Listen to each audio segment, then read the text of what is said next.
Welcome back to my channel at Isioma Ononye, where I focus on topics that deal with personal development, women empowerment, mental health, religion, spirituality, and life and culture in Nigeria.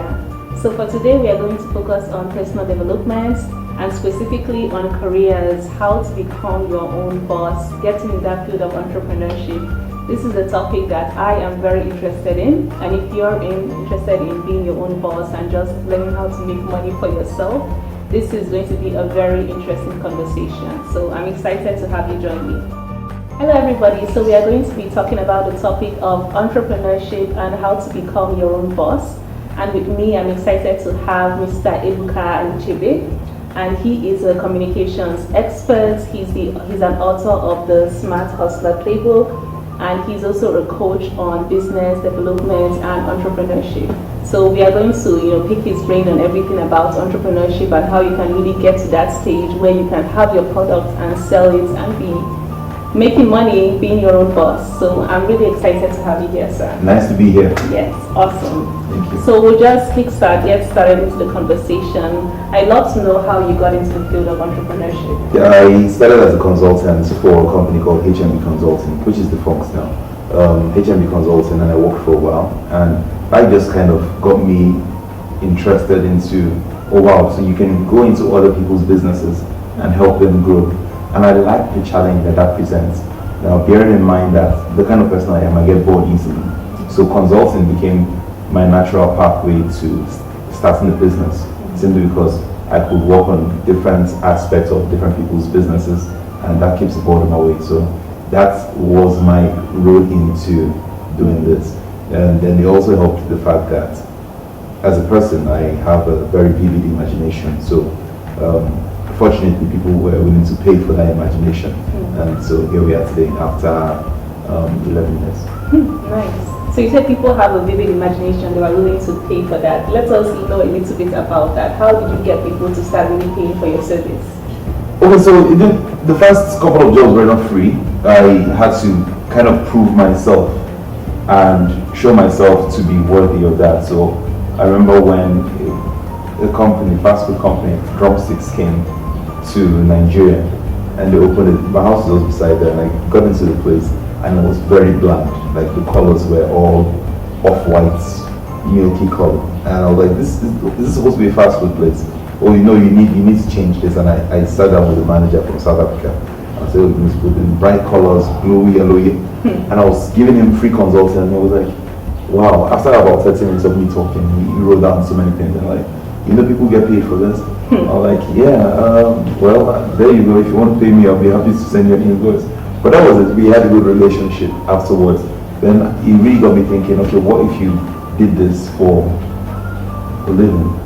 And so I had to go do some research, read some books, get in touch with mentors. And I said, this is what I want to do. How? And then they put me along the line. So that, I think, was how I got it. It wasn't accidental per se. The first comments, the first pleasant comments, right, was accidental. But then every other thing afterwards had to be meticulously thought through and executed. And so you said you had to do some research. Does that mean that if somebody wants to get into that particular field where they want to sell their own product, do they need to take a particular course? Do they need to go back to school? Because everybody would love to have their own business, especially in Nigeria, because we know that it's difficult, especially with the youth, to really get their own job. But does that particularly mean that you have to go to school to do that, or like you said, you are just reading up on some books? I think for me, I like individuals to really know themselves and what works for them. So if my wife was to tell me to go to H Medics or ShopRite to get something, I will usually tell her text me. Why? Because that's how I retain information, by reading. Some other people are better with just talking, right? And when they hear something, they retain the information and they can spill it out verbatim. I don't, I forget. So I need to read something, and then my internal voice, I need to hear my internal voice telling me, and that's how I retain information. So reading does it for me. Some other person could do podcast, some other person could do YouTube. But ultimately, if it goes down to your question on if a person wants to start a business, what should you do first? I would think you should ask your customers first. So your customers are your biggest source of information. And if you can fall in love with your customers, and when I say fall in love, by really trying to find out the pain points of your customer, what keeps you up awake? What don't you like doing? What do you like doing? What outcomes are you looking for? What are the problems with the solutions you're using right now? And you really get into all these questions. Now you have something concrete that you can go work on. But the days of, build a better mousetrap and then people will surely come, that's gone. Those days are gone. Right now you need to go meet customers and ask customers, do you really want a mousetrap or do you just want a cat? Right? Just be flying by chance. You have to be strategic. You must be strategic. So ask those questions first before even putting out the product. Okay. So you have to figure out first what sort of product you want, or should people just go out and start asking people what do they need? We should do more research. I see a lot of, we don't see a lot of researchers here, but you go to other clients and you see researchers every street corner and they're asking you questions. Why? Because they want to get better at something. But we tend to fly by our own intuition. In this side of the world, people fly by their own intuition. And then eventually they put something out there, it doesn't quite catch on, they try spending money in advertising and PR. And then, eventually they learn the basic lesson, they close shop, open again in 2 years' time, something different, and then make the same mistakes again. But now that we can't do that anymore. Right now we need to start asking questions. What is the best thing that you could possibly be doing now that you're not doing, and what's the reason behind that?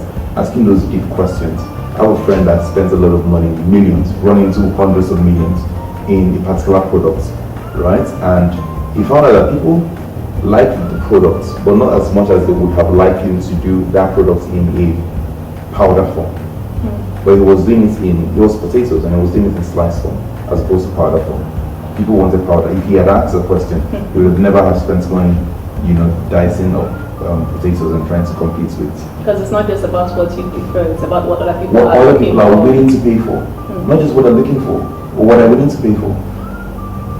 Because that's another thing. Like, you can have a great idea, but if people are not willing to pay for the idea, then it's not so great anymore. And that's the balance in entrepreneurship. Like, some people may have a problem, but if they don't have a problem strong enough to want to pay for it, then it's not worth building a business around. But with that, it gets a little bit tricky because it focuses the attention less from you. But people say that in order to really be successful and put your stuff out there, you have to be authentic. But if you're thinking about what everybody else considers best, what they are looking for, then how do you take away what is unique about what you're delivering? So how do you find that balance between saying, okay, this is what I have to offer, rather than looking for what other people are looking for? Right, so when you're in business, and the key word here is when you want to have an enterprise, you require people. The good Lord made all the people in the world so that we can serve them, and to the extent to which we can serve people, we get rewarded for it. So if you serve 1,000 people, you get reward of 1,000 people. But if you scale out to 1 million people, then you end up a billionaire. Right? So if you are only concerned about yourself, then you're not really in the business for serving others. And then eventually you're going to need to come to realities with that. So yes, being authentic, people use that word alone. I would say yes, discover your onlyness. But at the same time, bring that onlyness, that authenticity into serving other people in your way. In your own unique way. Lady I was speaking to 2 weeks ago, she wants to open a restaurant in Abuja. Now there are quite a number of restaurants in Abuja. I eat out a lot, and I've been to all the nicest restaurants, both the bukas, canteens, cafeterias, fast food restaurants, and then elite restaurants. I go I go everywhere. So she said she wants to open a restaurant. I said, okay, fine, what's going to be a unique selling point proposition? She said, well, our food is tasty. I said, well, many foods are quite tasty. Right? We have people that can cook. And so go deeper. Then I find out that she's from a place that they do really good cuisine, like a state that they do very good cuisine, right? And Macaulay state. And I said, why don't you, I've been to Macaulay, right? And I saw the way they serve people. And they don't serve the normal way. Why can't that be your unique way? She said, wait. Yeah, in Macaulay, so apparently this is how they serve when I went to Macaulay. They ask you, what do you want to eat? You tell them, they'll give you options. Fufu, They give you gari, they give you pounded yam and amala. And you just tell them what, and they say, what beef do you, what protein do you want, whether it's fish, beef or goat meat. You tell them beef, I'm a beef person. The next thing is, they don't ask you the soup. They go, and you're wondering, hey, what my soup? They say, don't worry. And then they come back 5 minutes later, and what they have is a tray with your pounded yam, your protein of choice, and then 5 small cups of different soups. Okay, you get to now select. You get to now, no, you taste all, you don't select. Now that's a buffet. Nice. Right? And and she said, oh, she knows about it. She's nobody in Nobody. I said, well, that's what you should be doing. So show your generosity, right? Generosity is your authenticity, and be generous through serving people that way. And so that for me is like, you must balance. If you're authentically, but people don't like your authenticity, then what happens? Right?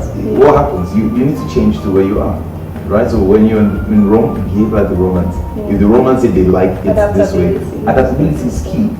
Right? The Chinese know how to do this, because everywhere I travel around the world, right, I see that the Chinese make their food according to the taste buds of where they are. So if they come to Africa, they ask you, or they find out you're African. I was in Dubai recently, and they find out that the person's talking to us maybe African because of our accent. And they will ask you, do you want the extra spicy?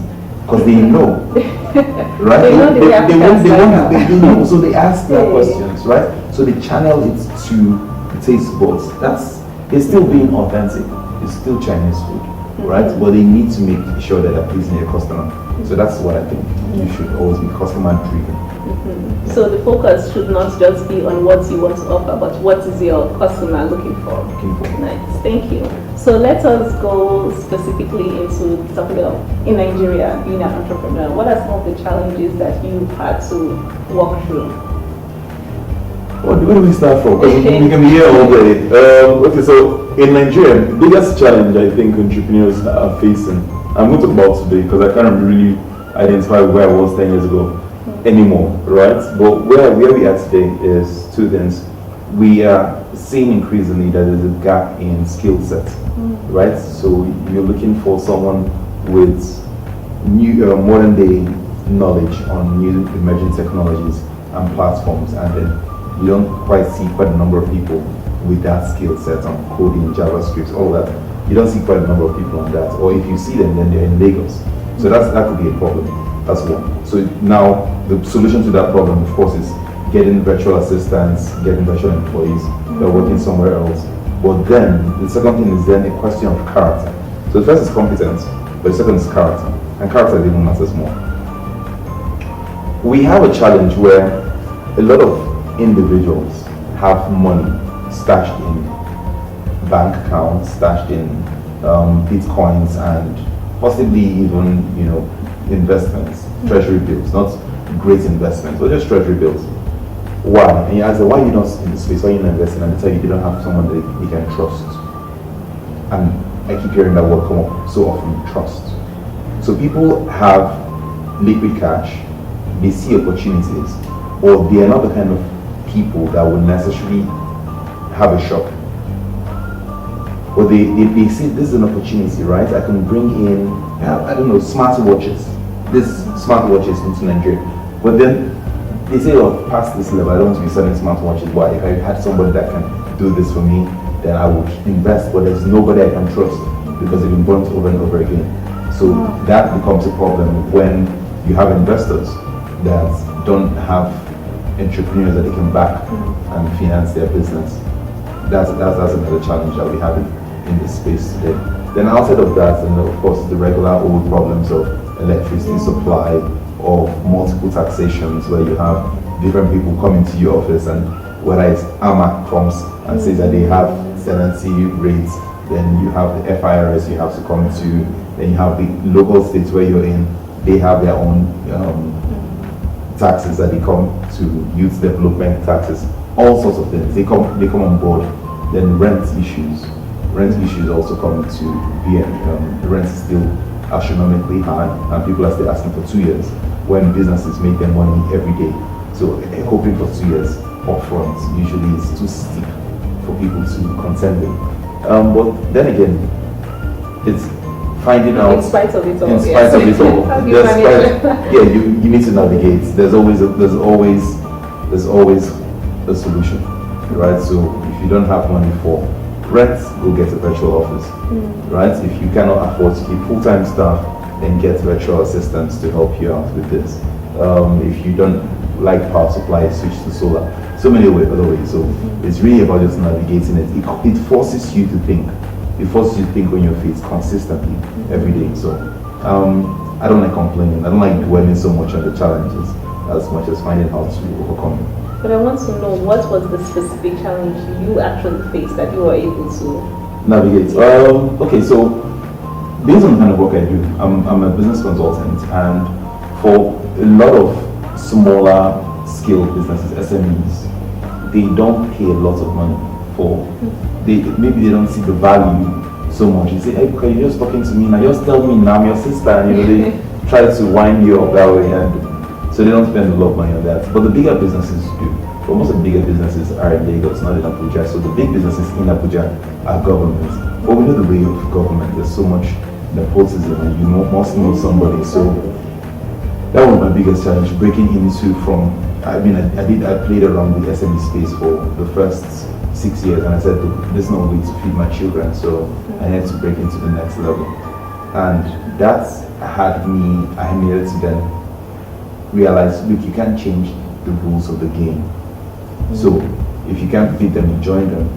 So I got to get people on board my company as my company's non-executive board of directors. And then through their contacts, they were able to open new doors for me, and then we have a sharing formula that everybody eventually goes home happy, and we can deliver more value to the right target market that we were aiming for. So it's always a give and take. It's always a give and take. Yeah. And you're not considering relocating if you said that most of your clients. Well, I like Abuja. I like Abuja. Lagos just does my head for different reasons. It's too humid, it's too much traffic, it's too much noise. So entrepreneurship for me is a vehicle to freedom. And when I say freedom, I mean both kinds of freedom. Freedom to and freedom from. And I'll tell you what, freedom to set my own hours, freedom to earn what I want to earn, freedom to work with who I want to work with, right? And also freedom from stress. Lagos identifies with that stress. So it's the balance between freedom to and freedom from. Listening to this. But if you're in Lagos and you enjoy Lagos, like it's you, like you enjoy it. I have friends that come to Abuja and say, this place is too boring. You guys wake up by 10 o'clock and I don't even understand how you go about and Lagos they wake up by 4. And so big difference in terms of the mentality and the spirit of entrepreneurship in both places. But if it works for you, I take Lagos in small doses. I stay 1 week, I run back to Abuja. Come back to Lagos, stay a week and run back. So again, everything depends on you. I cannot tell you what works for you. Neither can you tell me what works for me. So I think Abuja just sits down right with my personality and who I am. Okay. Because the reason I asked that is also having to deal with target audience. Because sometimes some people say that they can't have their business in Nigeria because they feel like people don't actually appreciate what they have to offer here. So they feel like they rather go abroad and then set up their own business there. So that is where the question comes up: where would your target audience be? Okay, so and how to run. To answer that question, there's a movie I watched, Finding Sugarman. Great movie. I'm not going to tell you guys about the movie, I'm not about to bore you, but it's about a guy that released an album, and then when he released the album, nobody cared about the album for like two decades, right? Nobody cared about the album. And somebody finds it, takes it to a different country, and in that country, he becomes a huge success. 20 years later, and they start finding the guy. They're looking, who sang this album? Who sang this album? This was before the internet, so it was really difficult. Eventually, they find him. They fly into this country where he's a big superstar, and he's really taken aback because he abandoned music. He went back to being customer service or somewhere, and then now he's a big star in another country. 20 years after he had forgotten his album. For you to succeed, you must find your own space of hungry customers. If those hungry customers, I wasn't born in Abuja, right? I'm from Warri.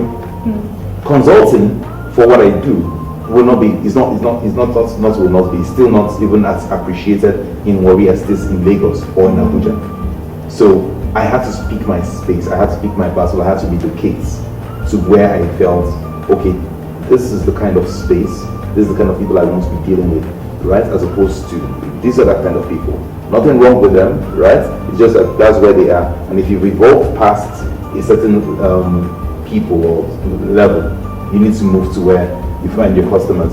And nothing wrong with that. Nothing wrong with that. If you think your people, if you're maybe a doctor, right, and you're being paid 150,000 naira, which is the average rate here in Nigeria, then of course, by all means, go to Oman. I'm not going to argue with that. You're finding, depending on what works for you. No patriotism at all. I won't say patriotism. If now, I have a friend. Conversation. Yeah, that's a different conversation. But I have a friend who's a doctor. My wife says is my best friend. As I said, I have best friends. But my very good friend is a doctor, and every time he's still in Nigeria.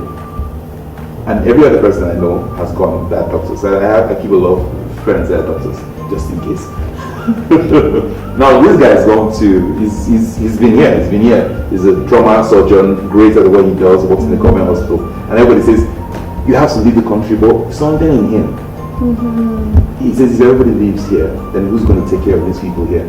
So if patriotism in terms of your value hierarchy is number one, then by all means stay. But if success, however you define it, if it's financial, then by all means you will leave. So we are all led as individuals to what drives us innately. And you need to be able to search within yourself and say, is this right for me? Just because everybody's leaving doesn't mean it's right for you. You might go there and become really miserable. You're getting well paid, but you're still miserable because maybe you miss Nigerian weather, maybe you miss our food, maybe you miss our music, the culture, whatever it is you miss. If this is where your heart is, then you stay here, right? And then you have to forego something else. So there's always that trade-off that we have to do. So you can still stay here. You can still, there's still opportunities here. There's still opportunities in Nigeria. Wow. So just lastly, let's just say if you can provide your top main advice for people who want to be an entrepreneurs or people who are still starting off, like what do they need to do? Well, because you've given us a few, like, you know, you need to focus on your customer, you need to create a space for yourself, just a little bit more that you think that is critical. For entrepreneurs, well, depending on what kind of, I want to be clear on what kind of advice I want to give, because I think in the entrepreneurial space, especially for new graduates, if you want to be, or even people that have retired from perhaps the civil service and now they're thinking, well, I'm still young, I'm 60, I still feel like I'm 40, I'm alive. You have to define yourself, know yourself really. Do you want to be in charge of a large team of people? We have many customers, or do you just want to be much more like a freelancer, a solo professional, self-employed professional, where you take the work you want per time, you have less staff, maybe 2 or 3 staff at most, right? They're helping you with administrative payments, accounting, less pleasant tasks that maybe you're not well suited for. You need to define that. What type of entrepreneurship space you want to occupy? A freelancer, right? Or actually setting up an enterprise with systems and structures and people, right? So that's the first thing, because a lot of people don't understand this, and then eventually go, they open a shop, and I've seen this happen so many times. People go and say, oh, I want to be an entrepreneur, but you're not a great shop owner. You don't know how to smile to people when they come into, like, you don't have your kind of Isioma personality that you can smile easily. So they come in there and your face is like stone cold. What do you want? Like, nobody's going to like respond to that. Or you don't even have the time to sit in your shop because you think it's boring. And so people come there, they walk out there maybe because your sales rep and up to scratch, and it's a competitive space. People walk out of the place.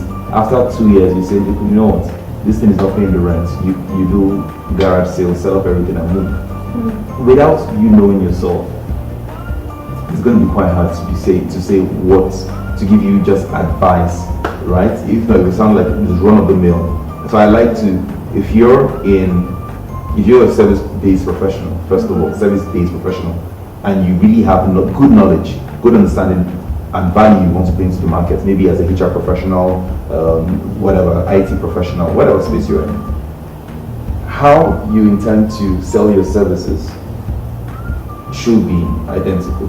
One, provide value, provide outstanding amount of value that it makes it stupid for any customer to think that I should go any other place. And how do you provide value is the question.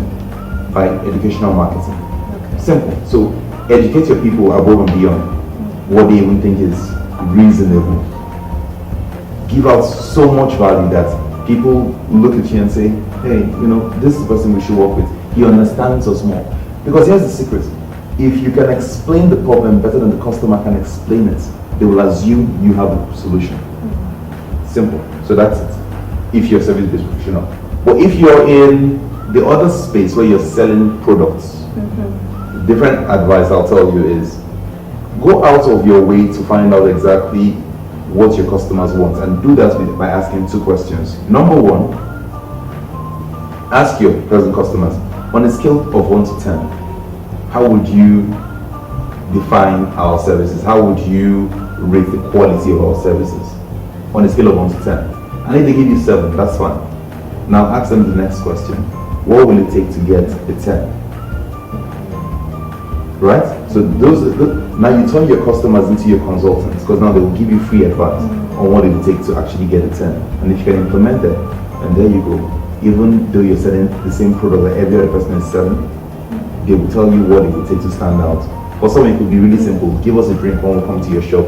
Give us extended warranty periods. Give us servicemen to come fix it in our house.